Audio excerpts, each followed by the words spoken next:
Welcome, everybody, to the Indie Game Lunch Hour. Today, we're talking with Kiri Reeves, who worked on the infamous Gollum game, specifically about accelerating your career post-university.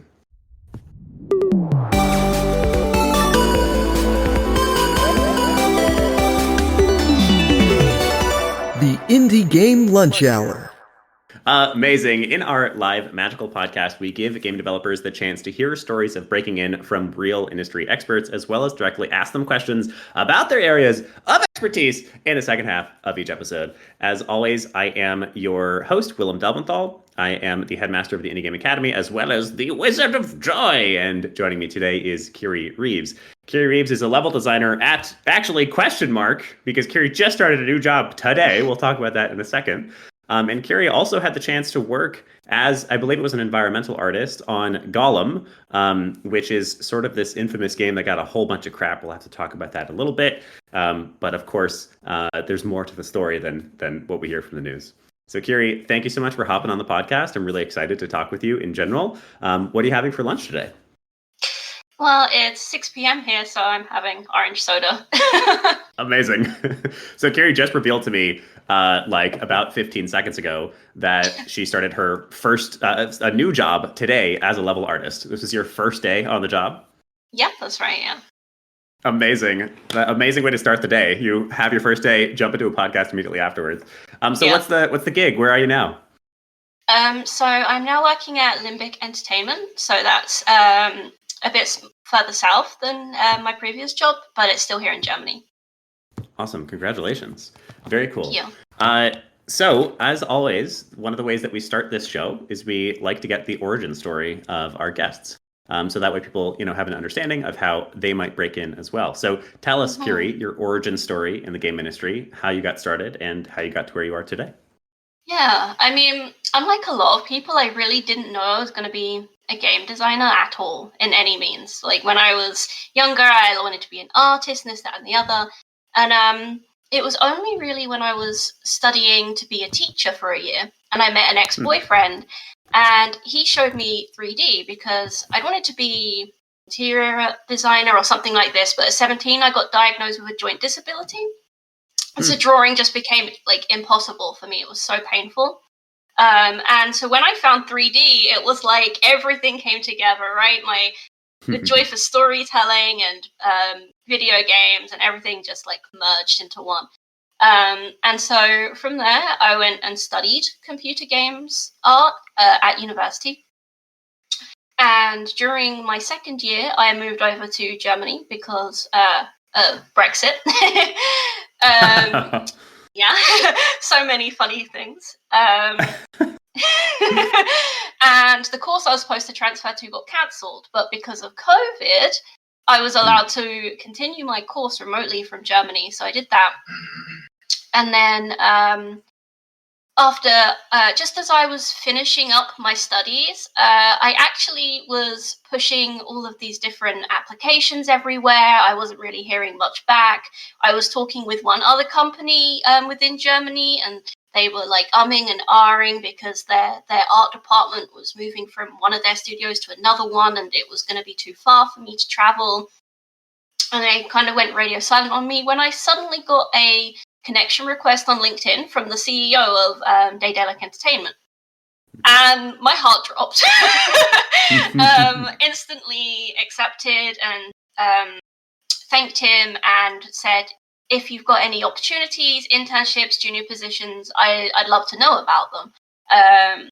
And the reason he contacted me was that he noticed I lived within the same state as he did. And he found this really fascinating because there's not many game developers in the state where I live in Germany because it's very remote. And so he went, I'll get back to you. And then the next thing I know, within a week or two, I was pushed through all of these different, speak with this person, speak with the art lead, da, da, da, da. And before I knew it, it was okay, you're working on this, you'll be working with us, and this is the project you'll be working on. And there goes heart drop number 2, when I finally realized I'd be working on a Lord of the Rings title as my first wow games project. So that was crazy. Wow. So yeah. That is amazing. There's a lot that I want to call out there. Number one, Mm, I love, as always, networking is really how we get jobs in games. It yeah. helps. All the other things that you might do, all the other advice that we might give, absolutely helps. But networking and finding that person who's going to give you that chance is pretty much how we hear people getting started these days. Hmm. The I also want to call out. So there's a lot of people, especially in the Indie Game Academy, since we are an online school. There's a lot of people from all over the world, and one of the really common like complaints or difficulties I hear people dealing with is my country or location just doesn't have much of a game industry yet, Hmm. and so I don't know how to connect, and I don't know how to network. Um, and that might be true, but I just want to point out your story as an example of how that is a double-edged sword, and one of the sides of that sword is in your favor, which is that simply there's also less talent there. So yes, there's Hmm. less of an industry, but there's also less competition for what industry there is. Hmm. Just the fact that you were in the same like approximate time zone as this person, had them reaching Yeah. out to you. That's amazing. And that's true for many locations. I just recently got contacted by a recruiter for a very lucrative job. It was not something that would work for me, but it was still like a 40-minute drive for me, and that's why he reached out.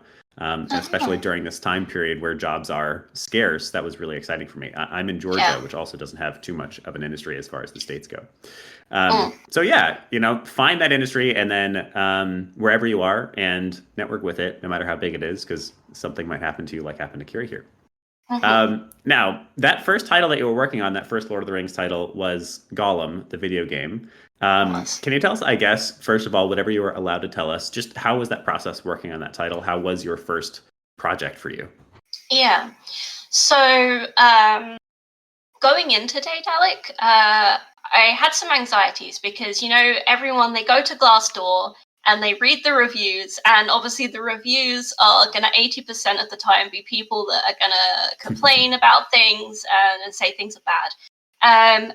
And honestly, I feel like I couldn't have had much more of a better experience going into the industry because even though I worked completely remote, my office wasn't particularly far, but that was just the entire setup because it was still COVID.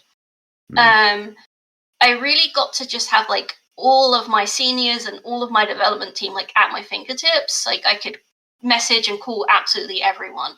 Um, so it was really good fun. And because I started off with an internship, a lot of it was like a really steep learning curve of lots of like just learning pretty much the first few months, just the development process, like how it feels to actually be part of a pipeline, because at mm, university that's not something you learn at all.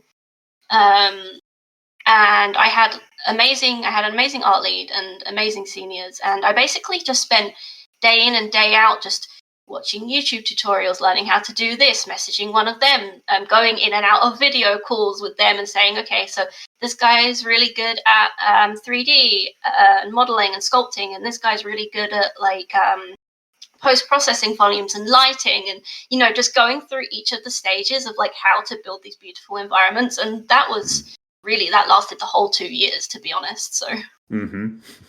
Yeah, it'll keep happening for the rest of your career. yeah. Um, so awesome. I remember my first days at Lumosity and what it just like simultaneously kind of terrifying, but then also just incredibly exciting time period it was because you're just sucking in so much all at once.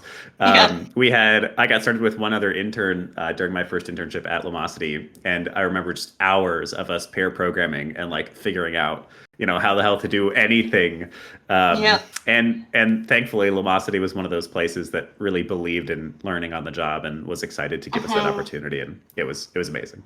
Yeah. So I do want to spend at least a second asking how you feel about Gollum, Mm. because Gollum, of course, got received very poorly, It um, did. and almost an internet meme about video games in general and quality of video Mm. games. So tell me, that's got to be hard. That's your very first video game release of all time. Obviously, it's gone well for you. You've got a new job now, which is awesome. Congratulations. Hmm. Thank you. But still, that must have been difficult. So tell me a little bit about how, what it was like to release a game, especially your first game, to then have the internet pretty much trash it. Yeah. I mean, obviously, before you release a game, you kind of have an idea of how it's going to be received anyway. Now, don't get me wrong, I didn't expect it to be to the point where my team gets completely laid off, but it was sad. I mean, the problem is that a lot of people had negative views of Gollum beforehand. On top of a big changeover of the company just a year before release, it was obviously bought out by Nacon, and there was a lot of changes in that process, which, you know, like new producers and stuff coming in and big changes being made. And just that need for a game to be released when, you know, you're kind of coming to the end of the time period of development. And I think as well, the way that the game was kind of advertised, maybe it could have been advertised better. There were certain points like pushing that it was about the book, which probably would have helped a little bit more, because a lot of people thought, this isn't Andy Serkis. It's like, no, it was never supposed to be it. We don't have the license to make it like Andy Serkis. So yeah, it was very, very difficult in terms of feeling like the first example I have of myself within the industry is looked on negatively, but when you're a game developer in the industry, other game developers, they understand that these things happen. If anything, in terms of like the development network, everyone is very, very positive and stuff like this. And it's the main thing, if that stuff just does happen to you, is to just block it out. It's not worth like getting upset. And obviously I got upset. I had up days, down days, days where I wanted to cry and scream, and days where I was like, you know what, it doesn't matter. But yeah, I totally get that. I think it's a testament to you that you've managed to get through it. Bless you. Excuse me. I had to sneeze. It's a maybe not a blessing. It's a testament to your character. You know, that you've managed to get through it and move on to this next role, and that you can talk about it in this sort of adult way and be like, yeah, you know, I had to block it out a bit, but it's okay. And I do want to echo something you said there, which is that the game industry really does understand layoffs and crappy titles, and for the most part, is not going to really hold you accountable to that. If like, if a game is notorious for having a terrible 3D environment, and you are a 3D environment artist on that game, then maybe, yes, they will judge you a little bit. But for the most part, everybody understands. There's like somebody at some point told me, like, nobody respects you until you've been laid off 3 times. Wow. Don't jinx it. Don't jinx it. You've got 2 more. But it really is true. I've been through 2 myself now, so I'm apparently still not respected either. And it's normal. Obviously, it helps a lot to work on games that did really well, and that does boost your career. And that is a little bit frustrating to be working on something that you know isn't going to be one of those big smash hits. Before we move on, because it is an interesting topic, I'd love to hear. You mentioned too that during the building process of Gollum, you kind of knew that it wasn't going to be received so well. So tell us a little bit about that, because I think that is a nuance of game development that some game developers don't know. Most of the time you're not going to jump ship or can't jump ship when you know a project is bad. So what is that like? Yeah, I mean, there was a few tells. So the biggest one would be the way that the comments on like YouTube videos and trailers were received, right? A lot of them, it was very, very mixed. And depending on the trailer, some were a lot more negative than mixed. And yeah. And then, like I said, there was during that final year when there was a lot of changes being made.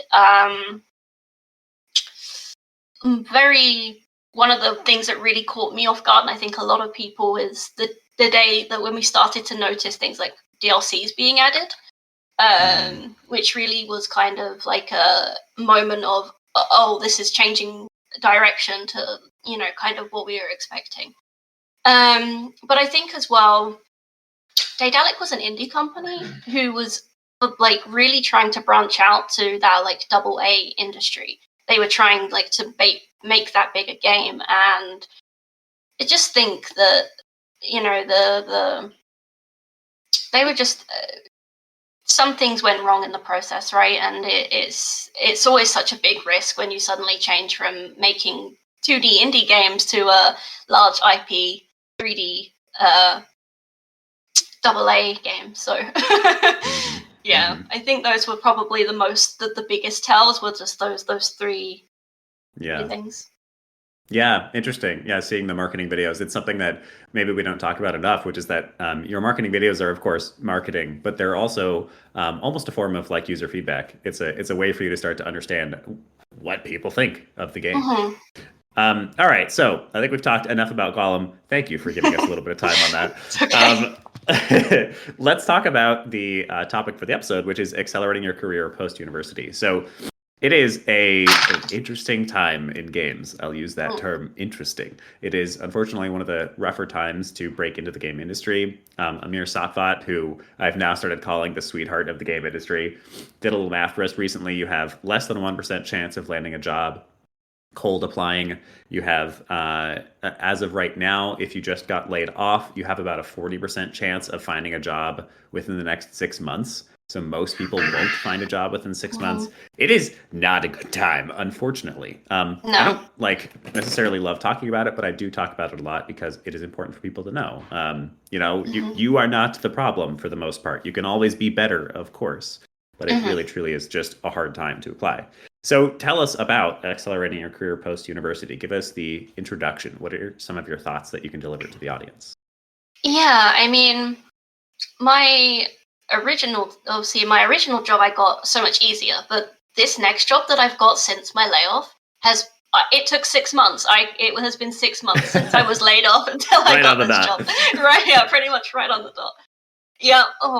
And yeah, I guess the thing is there's so many things that you can do to improve yourself. Just applying isn't really enough, unfortunately. Like, I wish it was. I wish it was that easy. There's so many other things, but obviously we spoke about connections, and obviously there's a very distinct divide between how you should apply. I'm definitely on the side of apply everywhere. If you're, say, an artist or a programmer, I'd say apply in like chunks. So you don't want to suddenly get overwhelmed with like 3 art tests. Not that may happen, but if you applied for like 100 all at once, that's one of those good problems to have. It is, yeah, but you want to have a fair chance at every job that comes to you, because give it your full attention.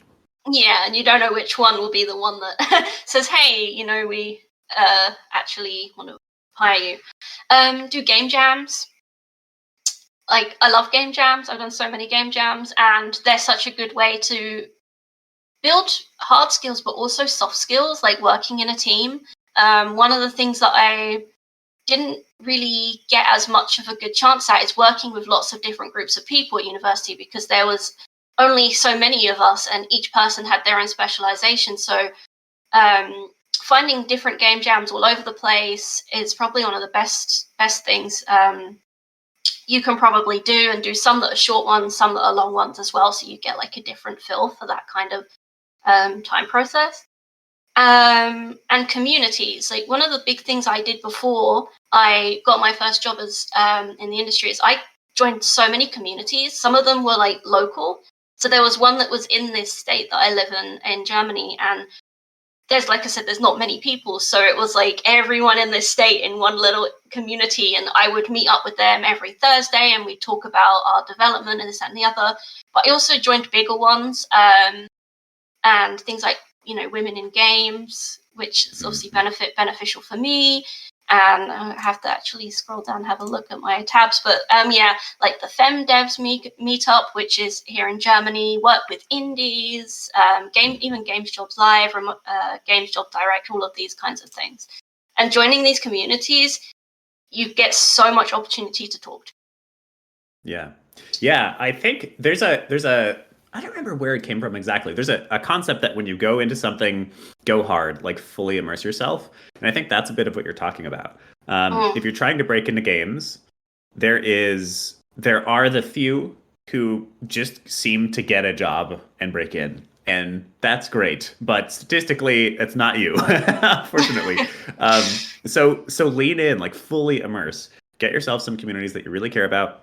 Find yourself some mentors if you can, which is not necessarily easy, but easier than you might think. Just like cold call cool people, and eventually somebody's going to say, "Sure, we can chat."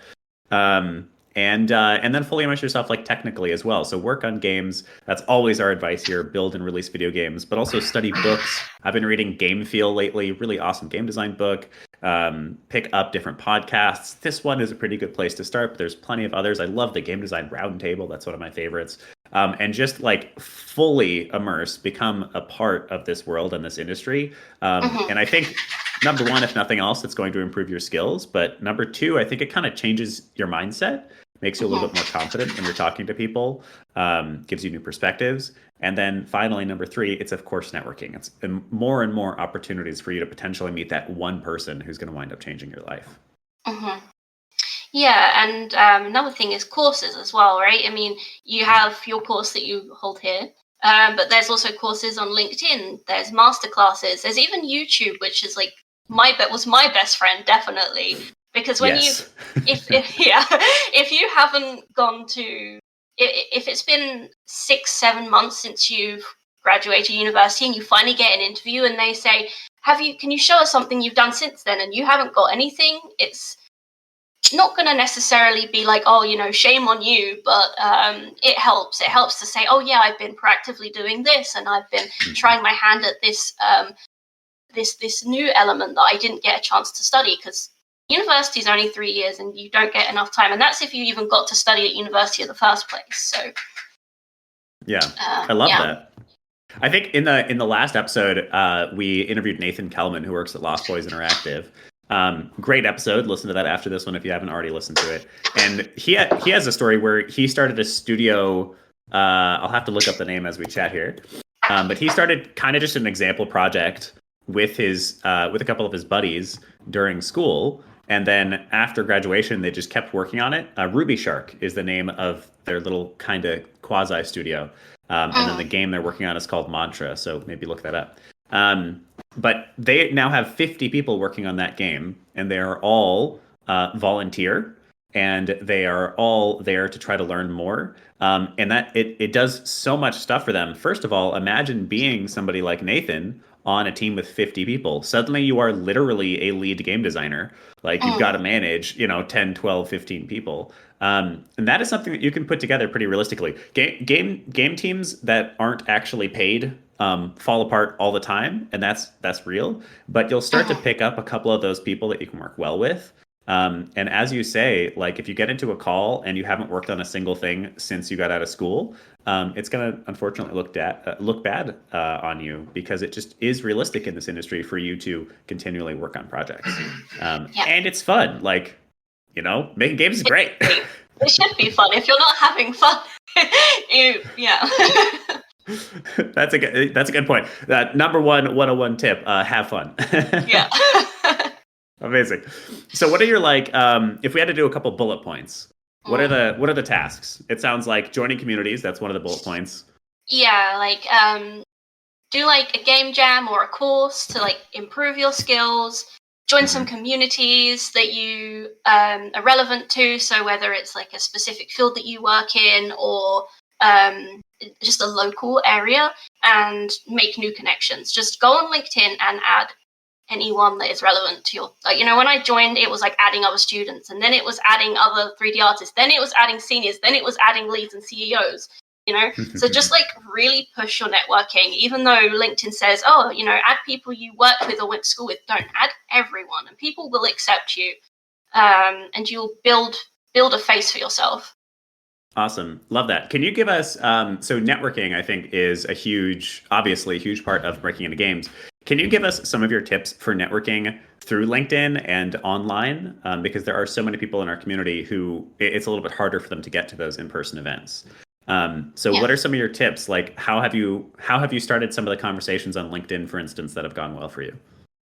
Yeah. So, sometimes if there are online events, which there are in some communities, I might add people through there, and then I will send them the LinkedIn connection with, hey, I've seen you from women in games, I hope it's okay if I connect with you, this, that, and the other. If it's someone that you don't know, but they run in the same kind of circles as you, you can still send them a request, but it's always nice to maybe add a little personalized touch with your request. So saying something like, I'm a student, or I'm a fresh graduate and I'm looking to build my network. I really love the work that you do at your company. I'd love to be able to connect with you, or just something like this, something that shows the person that you're adding that you've really thought about the reason why you want to connect with them.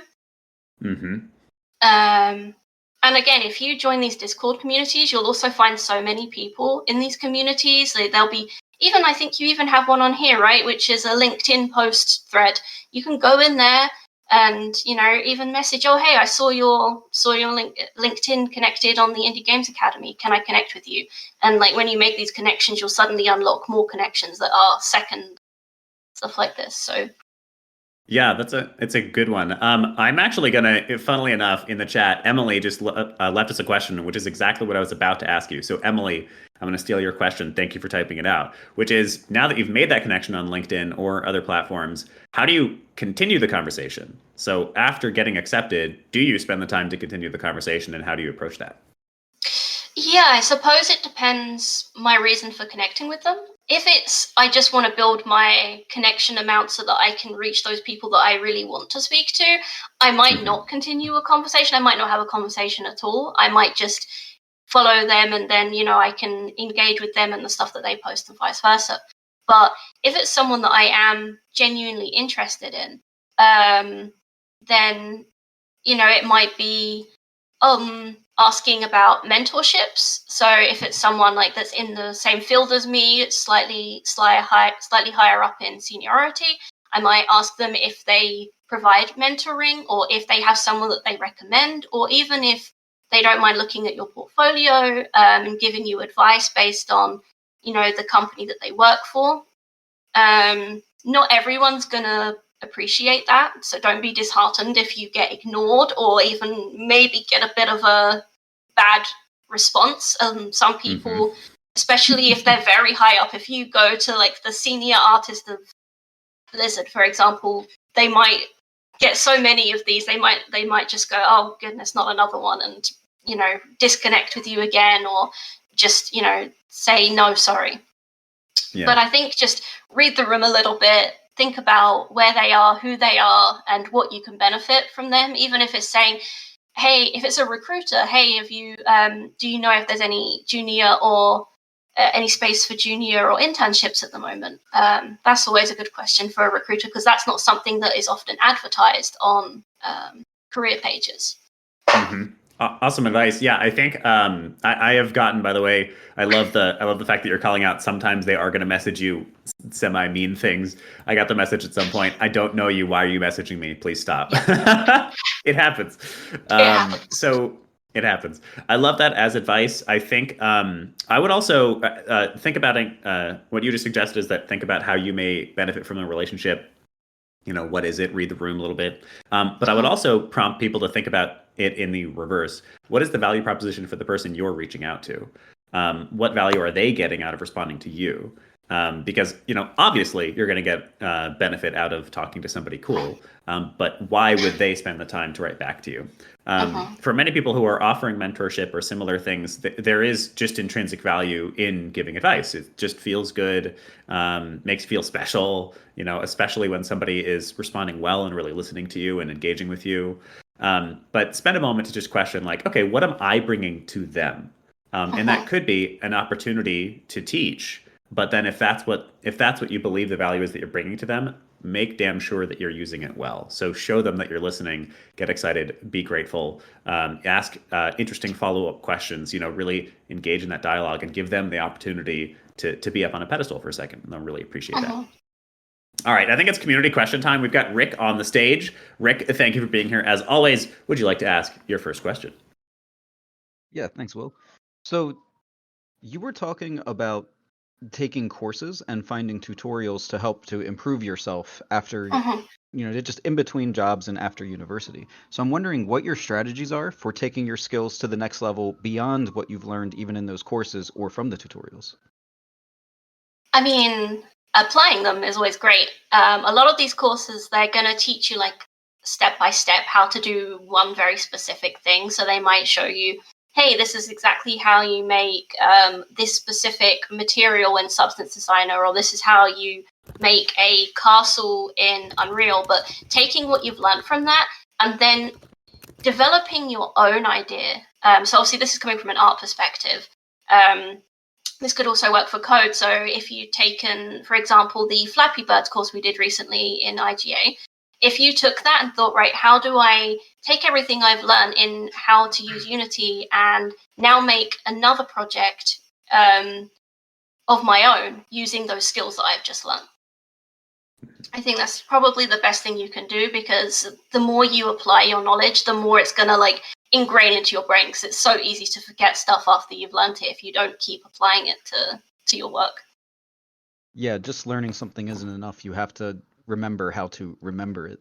I know there's been times that I've done time trials for myself with, like, if I was learning Blender, there was a couple different filters, and I would build a rock, and then I would say, like, hey, how fast can I build a rock? And then when you're racing against yourself, then you just kind of remember the process inherently. That's cool. Awesome. Yeah, there was a stat that I saw recently that's like you retain on average 5% of what you read, but like 60% of what you apply, something like that. That's probably not the actual stat, but it's around there.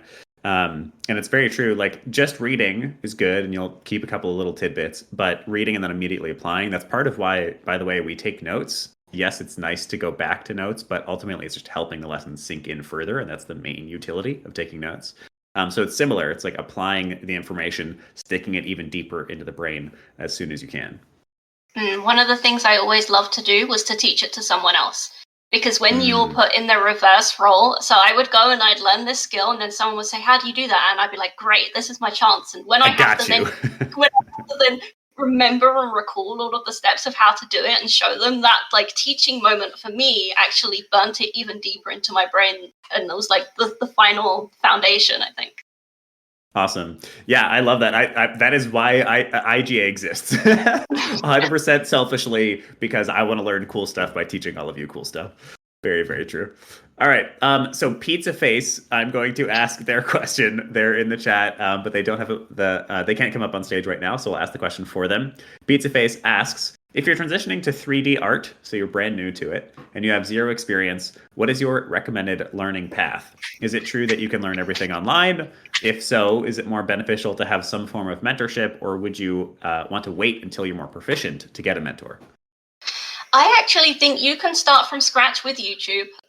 If you can get a hold of Blender, or even if you can get a hold of one of the other softwares you prefer, like Maya or Max, and you can bring up YouTube, you can pretty much learn anything. I mean, first of all, play around, like watch videos on how to use the software and how to use, and like what all the interface means and what each of the tools does. You can find everything online, really. Going to university is helpful because there's someone there to teach you, these are the exact things you need to know at this stage, and here's a piece of paper that will tell your employer otherwise, but you can learn from scratch online, definitely. I think the follow-up question, that's great advice to start out with. The follow-up question, though, is kind of interesting. So do you think, would you get a mentor, first of all, and then should you have some base level of understanding before getting a mentor, or can you reach out right away? I would almost say it's probably best to have a base understanding first, because you can get that easier. You want the time with your mentor to be quality time. And a lot of the time, a mentor probably doesn't want to teach you this is where this button is. They'll probably want to teach you like a specific skill. So they might want to teach you, okay, so this is how you do end cloths in Maya, for example, like this very niche thing that's very interesting. If you don't even know how to make a plane and in Maya and add some divisions to it, that's going to slow the process down. So learning those core elements first is going to help you get more benefit from your time with them. Awesome. Yeah, I think I probably agree with that. It sort of depends on the mentor. If it's like I got very lucky, I am very privileged because my older brother worked in games before me. So like if it's somebody like that, a family member, maybe you can go to them when you have basically zero experience. Mhm. But for other people, you don't want to waste their time. Rick in the comments says the answers a mentor gives you only make sense when you have insight about the problems they are solving. Like, very Yeah. true. If you don't know what the problem is, then you're not going to understand the solution. Mhm. Everybody, Emily says, everybody just ask his brother. Yeah, his name is Eli Delmenthal. He works at Meta, and he is one of the smartest people on the planet. So feel free to reach out to him. All right. There's your first LinkedIn connection. Go for it. Your first LinkedIn connection. Yes. He's less jovial than I am. He's like very analytical, but he's a great guy. All right. So, I wanted to, just for the sake of Pizza Face and anybody listening who wants to get into 3D art, do you have any recommended resources, or just even like assignments that you might give? Oh, goodness. For 3D specifically? Yeah, 3D art, if you're getting started in 3D art. I would say learn Blender. As much as I don't know how to use Blender, I really wish I did. At university, we learnt Maya, and I was given the privilege to continue using Maya. And now every time I open up Blender, it gives me a headache. So just learn how to use it because it's a free software. And in those moments where you might not have a job, it will really benefit you because you can continue working and growing. And there are things you can do in Blender where you need Maya, ZBrush, and Substance to do all of the same thing. So, and I would also say work out quite quickly what it is you want, what it is you enjoy. So whether that's people, creatures, environment, play around with all of it, but knowing what it is that you like will really help you, because if your portfolio is all over the place, it's going to really, really confuse the people that you're applying for. They're going to look and they say, so what is it you can do? Because I'm seeing everything and I need someone that can do this and I need more of just this one thing. That's awesome. Yeah, I do 3 to 6 one-on-one calls with people to give advice on their careers every week. And one of the piece of advice I give almost every single call is you could niche yourself better. Because it really is like if you come in, if you had I could niche today, myself better. Yeah, I could actually. Luckily, I've already worked my way far enough into the industry that it's a little bit easier anyway, a little bit. But so like today I had a call with somebody who was what do they call themselves? A project game designer, or no, a product game designer, which first of all is a title I have basically never seen before, which is a bad sign. And then also their resume was very like, here's some of the product stuff I do, and here's some of the game design stuff I do. And unfortunately, all that means is you are worse for both of those things than somebody who specializes in either of those things. The generalist really does not do well in the junior job market. So niche yourself. Yeah, just like is being recommended here, pick yourself, like be a visual character artist or an environmental artist or something particular that you enjoy doing. A weapon artist. There's somebody I follow on LinkedIn who I love who's just a weapon artist. That's all they do. They make cool weapons. And you will, yeah. I mean, it's funny because I did a whole LinkedIn post recently about generalists and the decline of generalists and how I'm a closeted generalist. And I think we all are. Yeah. And funnily enough, one of the things that the company that hired me said was that he really enjoyed the fact that I was a generalist because there's not many people. And I looked at my portfolio, I was like, I tried really hard to specialize, like I very specifically have mostly environment stuff. Like, I did a lot of different work in Gollum, but the stuff that I put on my portfolio was all kind of the level up things, what I placed and what I made and where I put it and the story behind everything that I did. And when he turned around and went, so you're like a generalist, I was like, dang, he got me. But he's like, no, I love this. So, but that is so rare. Funny. It's very, very rare. And it's probably why it took me 6 months and many applications and interviews to get a job, because I'm not specialized enough. So yeah, it's sort of interesting. Like as a generalist, like being a generalist, is almost its own niche, and I think that's kind of how to think about it. There are generalist jobs out there, and there are roles where they specifically need a generalist, and so you actually are at the top of the stack. for those applications.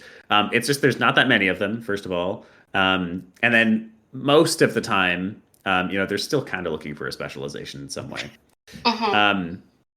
For the sake of it being a quick question, Emily in the comments asked, any examples of niching for writing? For writing, I mean, there's lots of niches, right? So do you want to be a dialogue? Do you want to be a storyteller? Do you want to, I haven't done writing really for game development specifically, personally, but there are definitely elements in that, even down to, writing UI and stuff like this, and how things should be phrased, and elements like that. So, yeah. You also wrote the same sort of response. So, like dogs, dogs, dialogues, dogs, dog writer. Yeah, close your ears. Dialogues, quests, item descriptions, characters, lore. Yeah. So. Yeah, I think for anybody who's really uncertain about how to niche, number one, just go look at job descriptions. You'll start to notice some of the niches. Design is super easy example. You'll see a level designer versus a combat designer. Like those are two very different roles. And then if you're really uncertain how to niche, at the very least, niching into a genre can help. So if you're a romance writer versus a horror writer, those are two very different roles. And you'll be a better candidate, for the ones that you are applying for. Actually, I kind of lied about the not writing, because I did actually write the art book for Gollum. A lot of I did all of the initial writings for that. So that's another thing is art books as well. Just think about, there's so many things you could do. So that's awesome. Love it. All right. So Rick is still on stage. He has a second question. Rick, do you want to go in for your second one? Yeah. So I'm wondering about your game jams. Do you have any particularly favorite projects that you've worked on, and did they help you get a job? Game jams, yes. Over on itch.io, I am Tiny Justice 24, and Critter Cottage was absolutely my favorite. Unfortunately, the game jams that I do are, at this point, all pixel art. Because, like I said, I'm a closeted generalist, and actually... It's like an escape for you. Yeah, the amazing person that got me into this is in our chat right now, Whitevault. I watch a lot of Twitch game developer streams, and it was like this piece of game design, game art that I could do without feeling like I was finishing the end of my day and then continuing to do work by doing this stuff. So Critter Cottage was 100% my favorite. It was a longer game jam. It took about 18 days, and it was just me and a coder, and I just had so much fun. I could do the cutest stuff. It was really like the point where I was like, oh, I'm really happy with the pixel art that I'm making. Did it help me get a job? Most definitely not, but I learned a lot, and I think that's the main thing. Is like learning from your game jams is just as important as them actually benefiting you. That's a big one. It's so interesting. It is always a balance of like, how much am I trying to skill grow versus how much am I just trying to have fun? Because those are two pretty different objectives when you are entering a jam. If you're trying to skill grow, I would specifically look at the stuff you think your role needs and that you are missing, and then build games around that. If you're just doing it for fun, then, build whatever the heck excites you. Yeah. All right. So I think if I'm right, hold on here. There we go. Oh, well, almost went. There we go. That means it is time for the question of the day, where we reiterate one of the most important points that we learned here in this episode in order to help it sink in further. So first person to type it in chat, you will get 3 House Cup points at the Indie Game Academy. If you are listening to this episode, speak it out loud, help the lesson sink in further. What are 2 of the pieces of advice that we received tonight from Kiri about expanding your career after working in games? Build your skills and network. I'll take it, Blue. Blue, you get, I assume you want the points to go to Cleric. Let me know. The 4 pieces of advice that I heard from you are join communities, join courses, network, and then there was one more. Game jams. Game jams, of course. How could I forget that? Awesome. So if nothing else, you've got 4 different things you can do after school to continue to build your experience. All right. I've got, let's see. We've got at least a few more questions. Emily didn't respond, so I will read Emily's question for them. Emily asks, where was it? Sorry. Here we go. Have you found it helpful when you're reaching out for internships? What have you found helpful? Excuse me. When you're reaching out for internships, what do you emphasize when you don't have many projects under your belt? I'm interested in game writing. Oh, okay. So if you've been to university or you've taken a course, obviously you really want to talk about your processes and what you've learned during that. For writing specifically, I suppose as well, what have you done outside of that? You know, what, more than likely you've found a reason to become a writer. So, you know, did you write stories? Did you write your own, I'm trying to think, like blogs? Did you write even fan fiction? You know, what have you done that has like led you to this point that can really show off your skills? Because with writing, which I'm really not very good at, like talking, it's a lot of the flow of what you're doing. So. Mm-hmm. Yeah, I think no matter what your profession is, having example projects where you can learn is valuable. If you're a project manager, still valuable. Manage some people. If you are a voice actor, still valuable. Do some lines.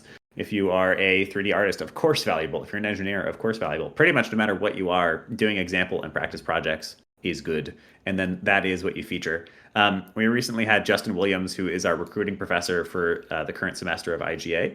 He works over at Blizzard as a senior recruiter. And in one of his most recent talks, he told us that if you don't have actual jobs to put in the experience section, putting projects in there is okay. And dress them up a little bit like they are a job. Don't lie. But, you know, put in like a lot of the times you'll have a sort of temporary studio name, like put that in there. Put in the job that you actually did, talk about some of the stats that you actually did. So those projects can count towards experience. Of course, released games at actual studios is a little bit better. And any other jobs that you've done as well. Yeah, that's exactly what I was going to say too. So if you have other jobs, that counts. Of course, applicable experience is best. I'm going to go ahead and ask Emily's second question as well. And I think this will be the last question of the day, which is you talked about talking to people online. How do you initiate possibly having a Zoom coffee chat with somebody you think is cool? Interesting. I've never done that.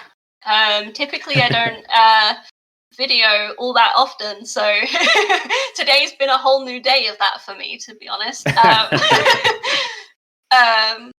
yeah, I think similar to the way that you would reach out to your new connections on LinkedIn, just, you know, get to know them, read the room. And if the conversation is flowing, maybe you could, you know, end the conversation with, thank you for answering and this, that, and the other.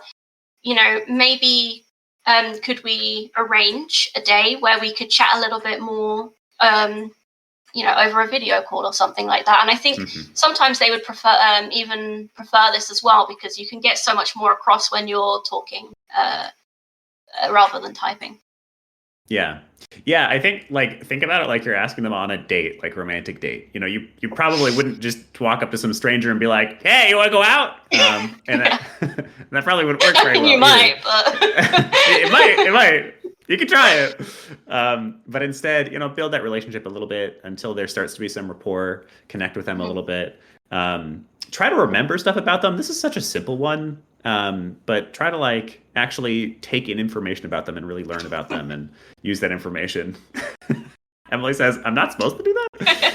That's where you've been going wrong. And now you know. And then once you really do get to know them, then ask them for a coffee chat. And by the way, it always helps to offer to pay for it. Even if it is remote, you can be like, hey, I'll Venmo you a couple bucks, get you a coffee or something like that. All right, so we're at the end of the episode. I actually, if you can give me sort of a 60-second answer, I think this is a very cute final question from Rick. What are you hoping or expecting to learn in your new job position?